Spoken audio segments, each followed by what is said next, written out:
Lannon is the first to rush forward into the circle, and, grab at Leander's shoulders like, you all right? Are you all right? You still with me? And Leander sort of angrily shoves him away. He says, why didn't it work? What happened? And Lannon looks like this expression of like pain falls over his face, and he says, the spirit, you understand the nature of the ceremony. It's not a demand. It's asking a spirit of faith to come and touch your mind and free you from tranquility. It needs to find you worthy, and I guess it... Leander sort of stares up at him silently for a while. He says, I'm not worthy. Not worthy enough for what? Am I not penitent enough? To what? The Maker? Landon says, I don't know. I'm sorry, Leander. We can try again. I can try modifying the spell a little bit. Maybe it'll... He doesn't look that hopeful, though. I'm giving Elian the side eye, like, hard. Elian is trying desperately to avoid this side eye. Yeah, because you saw something a little unusual. Mm-hmm. Yariel. We've got to start calling him Yariel because there's 2 Sabrays in the house now. Right. And also I keep forgetting that my name is Yariel, so... So Yariel's staring, like, hard at you, Elian. Just, like your eyes are back to normal and everything like that, but you can just see, like, his gaze is, like, boring down into you. I think he just kind of ignores that and goes over to Leander's side and just places a hand on his shoulder. Leander immediately shrugs the hand off and he stands up and he says, I will see you all later. And then he turns and he leaves. Wait! Leander! I think Elian just kind of rushes after him. As soon as you leave, I think I turn back to the group and I'm like, did anyone else see that? Lennon looks at the other mages like, no? Did someone see you? We were in the Fade, so no. Elian. I look at the people who were in the room, so I look at, like, Talgan and Hawk, and I'm like, Elian's eyes were white. Talgan says, sure it's not an Orlesian fashion statement. I sort of shrug elaborately, like, yeah, that's a good point. That sounds plausible to you. You know Yeah. Orlesian fashion is fucking buck wild. He also, if you notice, didn't participate in the fight. Seems oddly uncharacteristic. It is true. Leander is important to Elian. Landon says, I mean, I'll admit it's strange, but, maybe right at this specific moment isn't the best time to go chasing after him demanding answers. Agreed. I sort of, like, glare at Lannon. He says, not for Elian's sake, but for Leander's, maybe? I incline my head. That's fair. He needs a minute, and he needs a hug, or whatever it is Trank will do instead of hug. I don't know.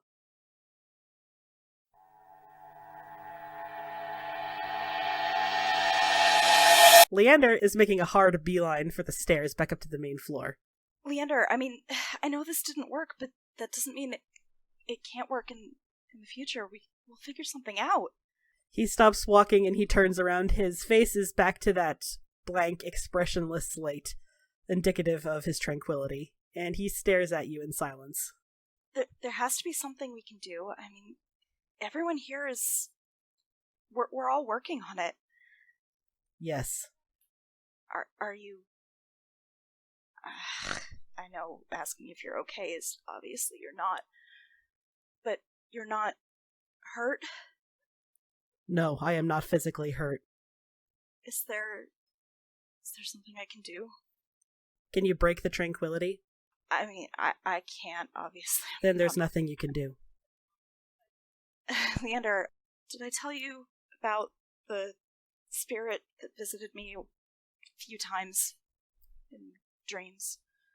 You mentioned it in rambling, disjointed sentences. It offered to help you. It saw how important you are to me, and it watched the ceremony through my eyes. It was looking to see if maybe it could improve on it. I see. Most mages would advise extreme caution in this scenario. I didn't know what else I could do. Perhaps there's nothing to be done. I can't just believe that we won't be able to fix this. The truth does not require your belief, Elian. I appreciate everything you've done for me. I appreciate that you want to help. But there comes a point where we will eventually have to accept the reality that there may be nothing to be done about it. I told you that I'm okay, no matter what. It is not about you. I cannot love you enough to keep myself alive. Not in this state.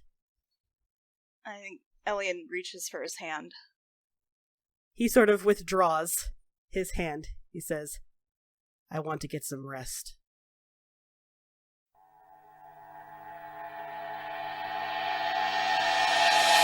You have come up with a sort of plan for this overcrowding problem. Because the longer you stay here, it is getting more difficult to ignore. There are a lot of fucking people in this house.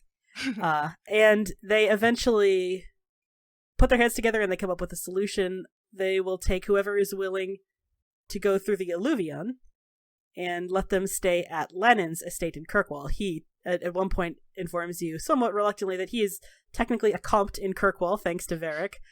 And he has a rather extravagant estate that he never uses for anything, so might as well use it to house some people. It's one Alluvion trip away. So who might be interested in staying in Kirkwall? Kirkwall is close to where Ren and I used to live, right? Yes, it is very close to Sundermount. It is not far from the Venedal that you planted for Clan Sabray. So I think we're definitely going because we want to, I need to keep my promise to Ren.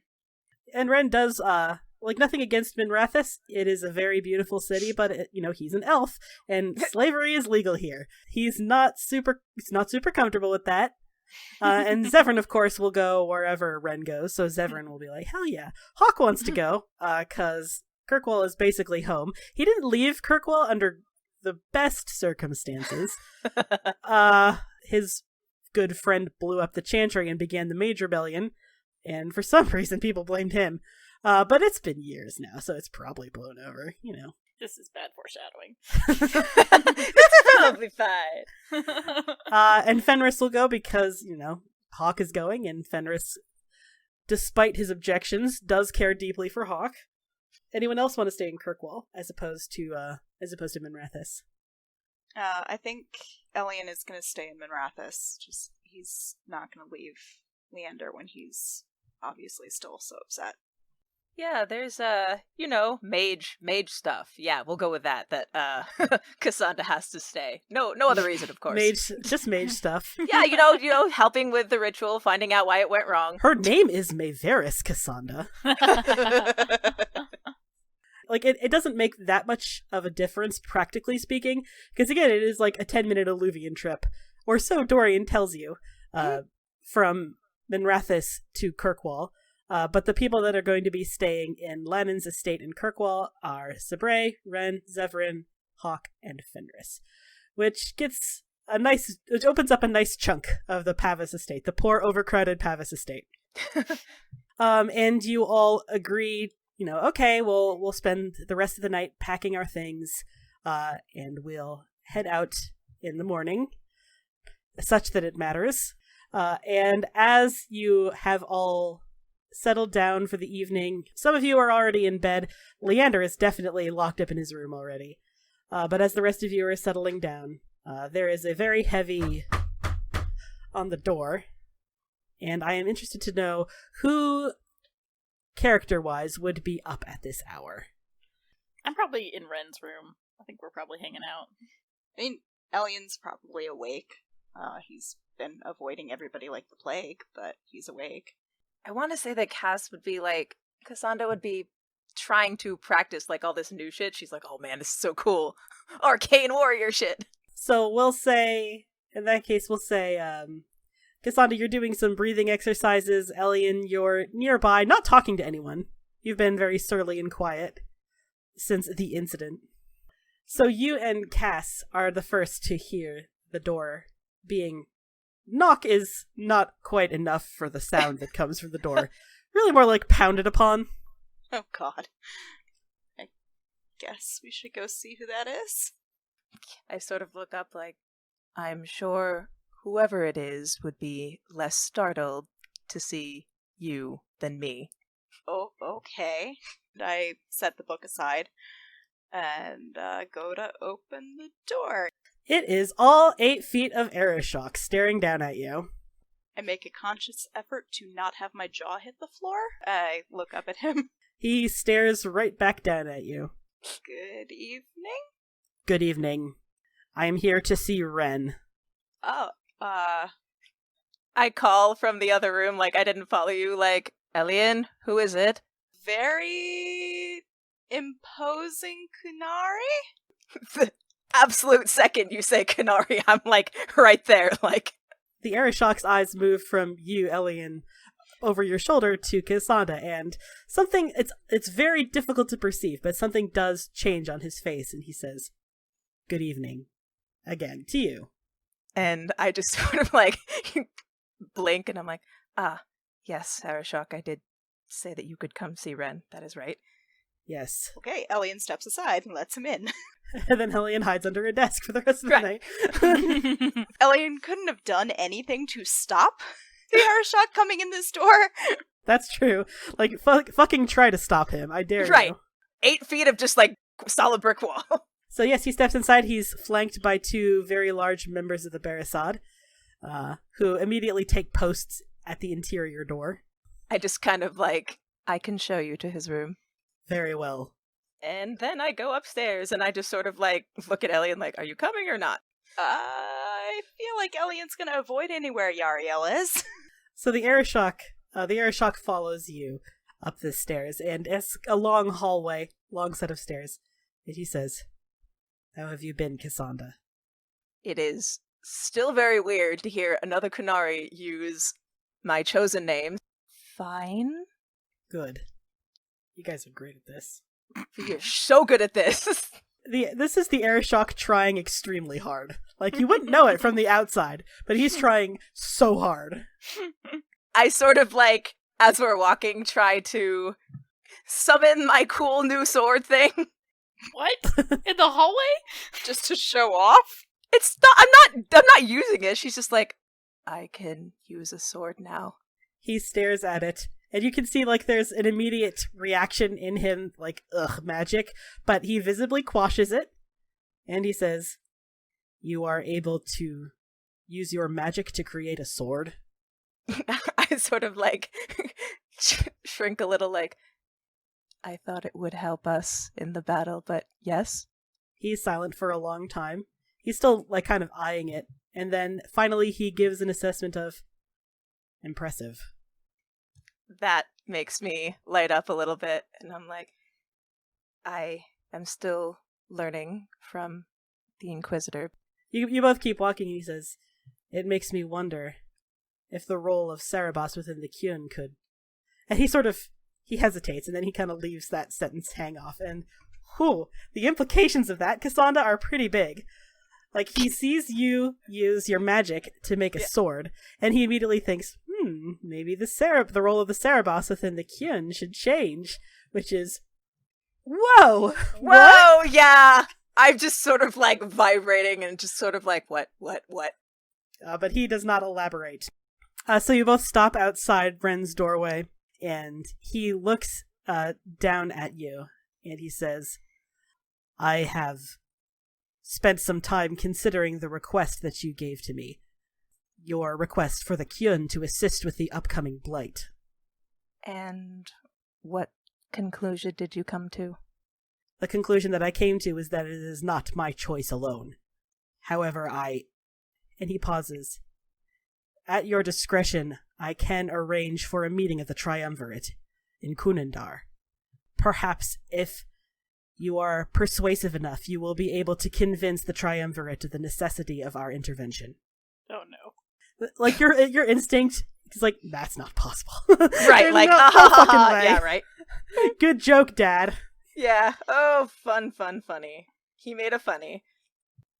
Yeah, like, already the fact that he was like, oh yeah, I can arrange a meeting, I'm just like, even just a meeting would benefit us. Thank you. I trust you understand it is still a long shot. I do understand. And it will be perilous as well. Out here you are Cassandra, but in Parvalan and in Kunandar you are still considered Cerebos. I know. I will do what I can to protect you while you are there, but I do not want to give you the impression that it will be free from danger. I am never under the impression that I am free from danger anywhere.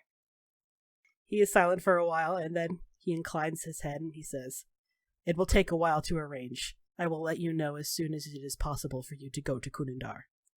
Thank you. He knocks on the door. He says, "Try bringing that blonde human with you. She's much more persuasive than you." Which, fair. That's fair. Right, yeah, that makes sense, yeah. So he had knocked on the door, and eventually there's some shuffling on the other side, and Zevran is the one to pull open the door, looking a little frumpy and kind of sleepy. He says, "Well, this is a surprise, all 8.5 feet of our good friend Sten." And then from the bed you hear, "Sten's here?" And Ren Sabre, well, I mean, you're with him, aren't you? You said you were with him, Amber, right? Yeah, I think we were all just, like, hanging out together. Ren stumbles up out of bed, and he immediately just launches himself right past Zevran and fucking hugs the Arishok right around the chest, which is, wow, that's a move you were not expecting, Cassandra. Yeah, that I definitely am also shocks me. staring in horror, like, what? No, you don't hug giant demon monsters. But apparently he does. He's hugging Sten real tight. He says, "Man, I can't believe you're here! Sten, it feels like it's been ages." And the Arishok actually, like, he's not smiling, right? Like, the Arishok doesn't smile. Right, but there right. is, like, a certain amount of fondness in his face. And he sort of looks down at Ren and he says, "It is good to see you again, Kadan."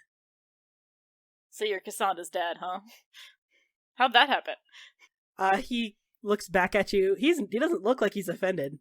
In his defense, he says, "Kunari are bred by the Temasrans, like dogs or horses for specific jobs. Cassandra is my daughter because I was paired with a Temasran. She was the result." Well, I wasn't expecting that, but thanks. He says, "You did ask." Ren's like, "You did ask." Yeah, that's Yeah, fair. no, I'm not in agreement. Well, you did a good job. She's a good one. You know, he actually, like, there's a look that passes over his face. He's like, "I did?" Oh, no! But he quickly clears the expression off his face and he says, "You know her well?" I haven't known her for years, but we've spent the last couple months entirely in each other's presence every day. And I can say that she has honor. It's a lot more than I can say for some people. Aw, Yaria. Aww. Now I'm super invested in the Cassandra-Yariel friendship, and I did not expect that at all. Right? So the Arishok hears you say this, and he gets a little contemplative, and he says, "Bazalit an." I'm sorry? Bazalit an. It is the Kunari word for a thing with honor. A title that I gave your brother after the Battle of Denerim. It is good to know that...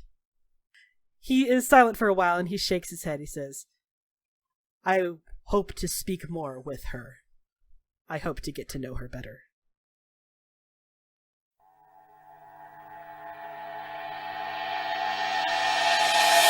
It takes a little while to get everyone assembled. Those of you who are going to move to Kirkwall have packed your shit up.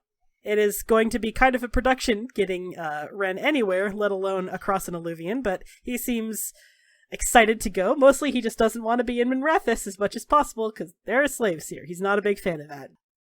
And, like, as soon as you come downstairs, Ren is like leaning on Zevran. I have to briefly explain how alluvions work, so pay attention. It's kind of a long explanation. You'll need to explain it to everyone else so they can travel safely. Okay, so like I said, he turns around. This is an alluvion. It will take you in and out of a place called the Crossroads. The Crossroads is this sort of semi-physical place that exists partly inside the Fade that connects all alluvions to each other. This particular alluvion, you need a password. He sort of sidles up to the mirror and he presses his hand against it and he says, "Fenharel," and the mirror ripples and he steps inside. I sure look with everybody like, really? That's the fucking password? I look at Ren and I'm like, have you used this thing before? Ren's like, "Fucking no, obviously not." He says, "Yeah, fun fact, I named my Mabari Fenharel." Anyway, Fenharel, and then he steps through. Zephyr kind of shrugs and follows Fenharel, and then he steps through. Like, Elian isn't planning to stay in Kirkwall, but he's gonna help carry a bag or whatever, and I'm gonna do it. Yeah, oh god. Fucking magic mirrors. I walk up to it hesitantly. I, poke it. It's fine, it's no big deal. It's just magic. It's just horrible, horrible. Ugh. Fenharel. And I push you through. And then I say the password and come right after you. So you both step through the mirror. It feels like you're stepping through nothing at all. And you come into the crossroads. So the crossroads, Sabrae and Ren and Zevran and Fenris, your eyes are all immediately drawn to the sky. The sky looks like it's made of stained glass, except it keeps moving and twisting in interesting and impossible ways. It's actually kind of beautiful. Everyone else, their eye is not especially drawn to the sky because they don't see a colorful sky. They see a sky that's flat gray. But all of you can see the crossroads looks like a set of crisscrossing, intertwining sidewalks that are linking different alluvions to each other, between which is sprouting up wild, overgrown grass with flowers dancing with butterflies. The whole place is actually kind of... It's beautiful, but it feels ancient and out of time. It feels like you shouldn't be here because this place is too old to exist. Oh yeah, Elian's super uncomfortable. I think I'm staring in awe at the sky. Yeah, so are the other elves present. All the other elves present are kind of staring up at the air. Ren's like, well, fuck. What's that? Elian looks at you, and all staring up at the sky, looks up at the sky, and is just like, what? Landon says, oh, I should probably... the crossroads looks different to elves.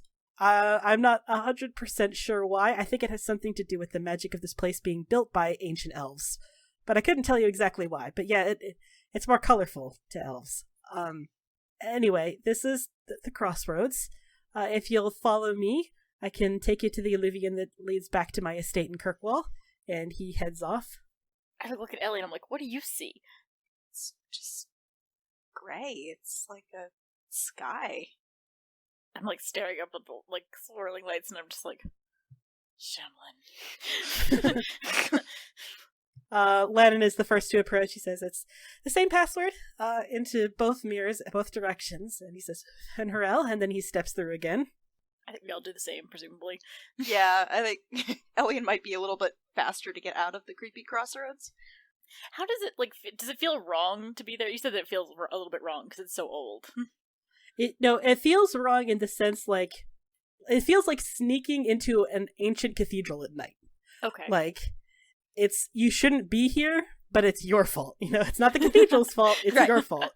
You are the outsider here. You should not be here. It feels like a work of beautiful nature or something like that it's I'm Yeah. intruding on. Okay.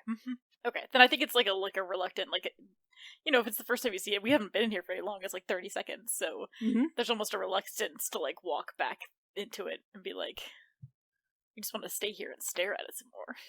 It's all kind of gray for me, so... The humans assembled might reasonably find it a little creepier. But yeah, Ren and Zevran and Fenris, they all keep staring up at the sky just in awe. Have you ever seen anything like this before? I ask Ren. Ren shakes his head. He says, no, never. He says, but this mirror...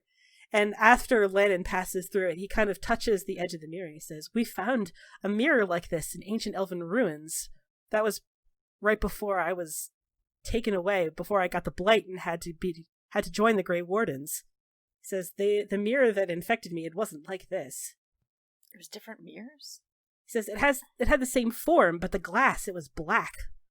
Huh. Can you refresh my memory? The one that Meryl had. The one that Meryl had was allegedly the one that infected Ren with the blight. Yeah. The one that she was trying to fix. Mm-hmm. And I guess we never really got a super good look at it, so... You did, and it wasn't it wasn't the exact same mirror, but it looked similar. Her mirror falls in the same classification as this mirror. It's the same kind of mirror, but obviously hers was infected somehow. Gotcha. Okay. They look the same as Meryl's mirror. Honestly, Ren, I've had a terror of these things for years.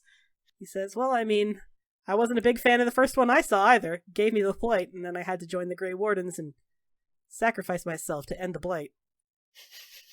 Stop going on about it. Jesus.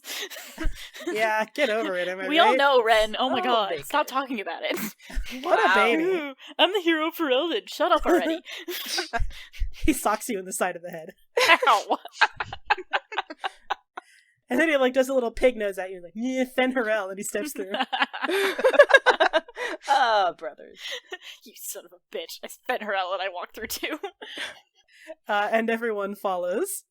And so the estate in Kirkwall that Lennon owns as a compt, apparently he's a compt. Kirkwall is absolutely nothing like Minrathis, and you can tell that the second you step through, because where Minrathis is all sort of oppressive dry heat and golden sunlight, Kirkwall is mostly smog and occasional shafts of silvery sunlight.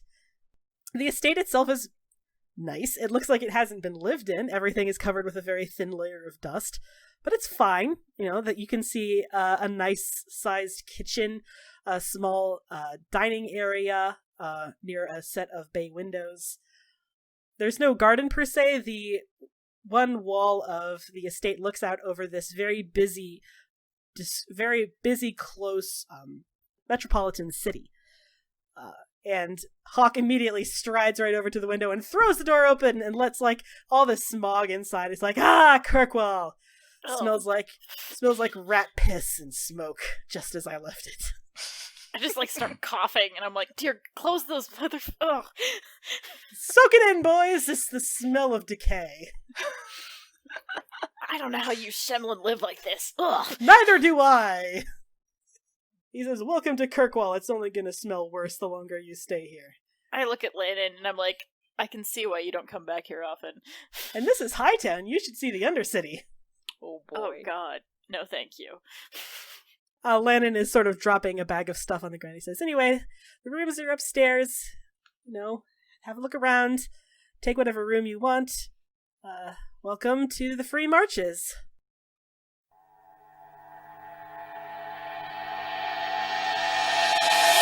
So it is the next morning. Mayvarius is first up, of course. She's always the first one awake. But she seems a little tired this morning. And she is going around and serving all of you with her usual smile, but just a little bit of a flag. She's flagging just a little bit. And she says, by the way, we have been invited by the Black Divine, we being Dorian and I, of course, to Mass 2 days from now. We'll be expected to attend to help plan for the Winter Send activities that are going to be occurring in the capital. And Ellie, you don't need to roll, but Sabre and Cassandra, I would like you to roll cultural lore to see what you know about Winter Send. You know more than Cassandra. You sure do. Which checks out because you have some forced proximity to Shims. Sabre, Yariel, what you know about Winter Send is that it's this big holiday at the end of winter, and it is like most large cultural milestones of Shemlin culture, it was stolen from Tevinter, who stole it from elves. So you have a similar holiday in Dalish culture. You have a different name for it and different traditions, of course, but it happens just around the same time. What a strange coincidence. Except the Shemlin have made it all about Andraste. It's sort of, or to be more specific, they've made it all about the Maker. Worshipping the Maker, giving thanks, that kind of thing. When you say it happens around the same time, do you mean it's like is mine like a couple days earlier? Like, I'm talking, this is the difference between like Christmas and Saturnalia. Like, okay. Like Christmas is like the grandson of the grandson of the grandson of this elven holiday. Okay. Tevinter stole it from the elven calendar, and then Andrastianism stole it from the Tevinter calendar. Yeah, and Cassandra, with your one roll lower of 11, you think this is the one where they eat? It's either the one where they eat or the one where they give gifts to each other. You don't remember which. Right, that's fair, yeah. I feel like I should, ask Elliot that. I'm like, is that the one where they eat or give gifts? It's the the gifts. I see. Ellie, and you're at the breakfast table? Yeah. Oh, sweet. Oh god, what's happening? I'm full of fear. I've been looking for you like all day yesterday, and I couldn't find you. Uh-oh. Ruh-roh. So you see from across the room, like my eyes narrow, and I just like stalk towards you. Oh, my face drops and I back away. I'm gonna like find you and be like, "We need to talk." Okay. Not a table, please? I like incline my head. Dorian in the background, like, if you're gonna kill him, try not to get his blood on the carpet. I follow like dog with a tail between my legs. I see that you've been avoiding me. I mean, to be fair, I've been avoiding everybody. Look, I'm just gonna come out and say it. I saw you yesterday. Yeah? Oh, don't pretend like you don't understand what I'm saying.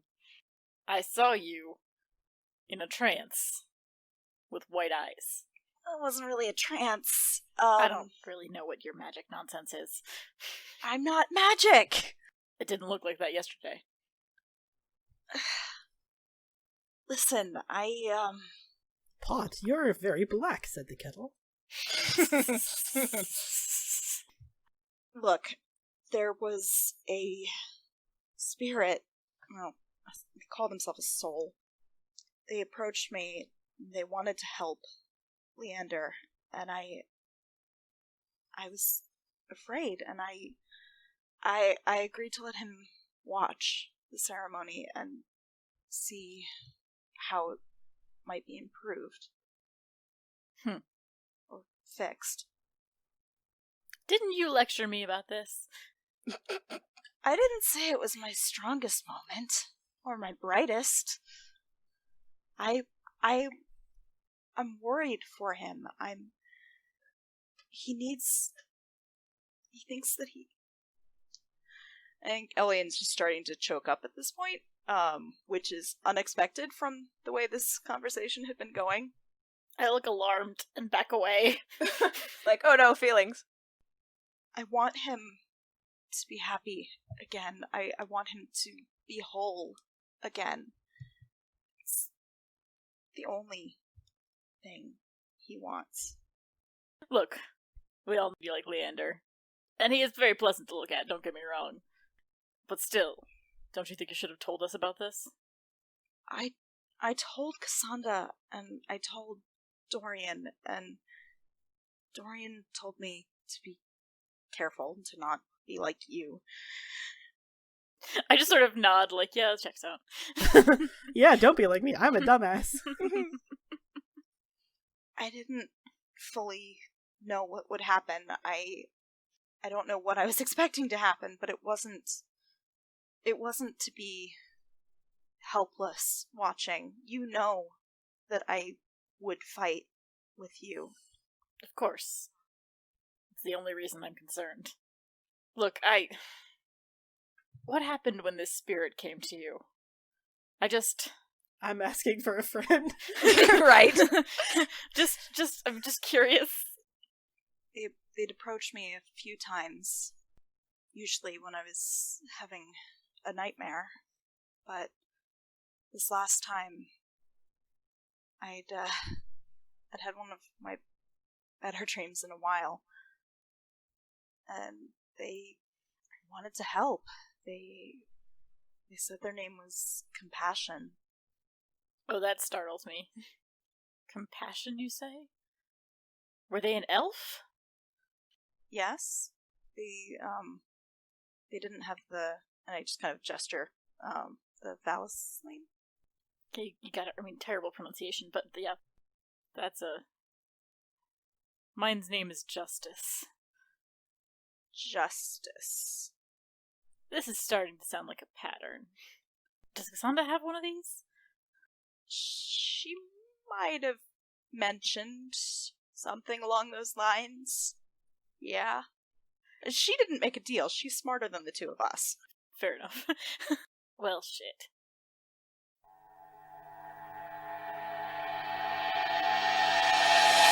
So, Cassandra, Yeah. you're finishing up your breakfast. Elian and Sabre have been talking outside for a while. It's probably fine. And as you are finishing up your breakfast, and as you see them, you can see them through the big windowed doors. They are not throwing punches or anything, which is that's good. And as you are watching them, someone taps you lightly on the shoulder. I turn around. It's Mayveris. She still looks quite tired, and she says, "May I borrow you for a moment, my dear?" Yes, of course. She inclines her head and heads out of the room toward the lounge/library area. Yeah, and I follow. She turns and she says, I wanted to make it clear. I know that you and Elian and Sabre have become staples of the Lucerni lately, but I am not unaware of the fact that you might be a little uncomfortable at a Divinter Chantry ceremony. And so I did just want to impress upon you that if you don't feel comfortable going, you do not have to. I understand if it might make you a little squeamish. I just sort of stare at her like, I'm uncomfortable everywhere in Divinter. She almost giggles like she laughs like she's out of breath a little bit, and she says, I understand. It's just, the Chantry especially has some rather uncharitable views on the Kunari, and I just want to make sure that you're comfortable, that's all. Thank you, Mayveris, but if you're going, I'm going. Oh, I see. And she just kind of stands there staring at you for a while. She looks very cautious and tired. Mostly cautious, but also very tired. By the way, are you okay? Oh, yes. Yes, my dear, I'm fine. Bad dreams last night, that's all. What sort of bad dream? She stares at you in kind of confusion for a moment, and then she says, Oh, no, not that kind of... The regular kind of bad dream. And she sort of hesitates. It's all right. It's not important. Don't worry about me, darling. I'm fine. You're sure you don't mind coming to the mass? I will be fine. Thank you. Right. And she goes back to kind of staring at you like she's waiting for something to happen. Well, I'm glad it wasn't demons or spirits in your dream, but... She sort of cuts you off in the middle of your sentence. My darling, is there something going on between us? I sort of just stagger back I'm sorry?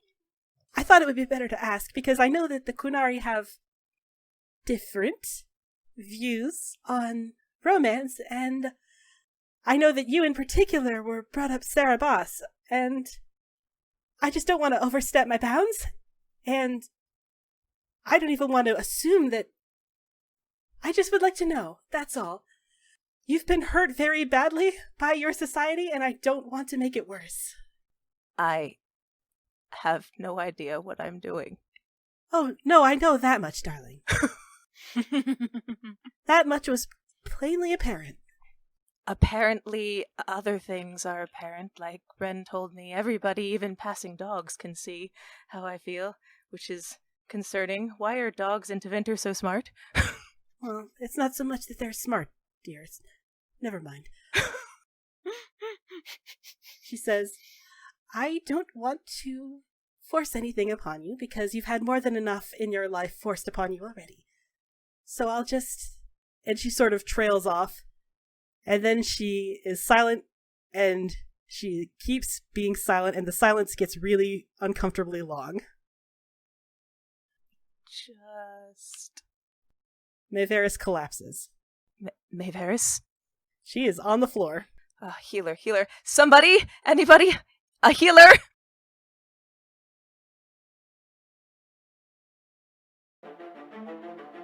Hey friends, Tessa here. If you're desperate to hear the next episode, chances are good that you can by joining our Discord server. We post links to all episodes and pre-release, and you can even chat with us and listen live as we record. Join us by going to bit.ly/CFCDiscord. For more information on the show, character biographies, and links to social media, head to our website, critfail.club or critfailclub.com. You can follow us on Facebook, Twitter, and Tumblr.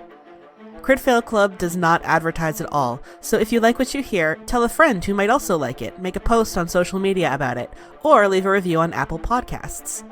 Full episodes are available on our YouTube channel, bit.ly/CFC channel, or wherever you get your podcasts.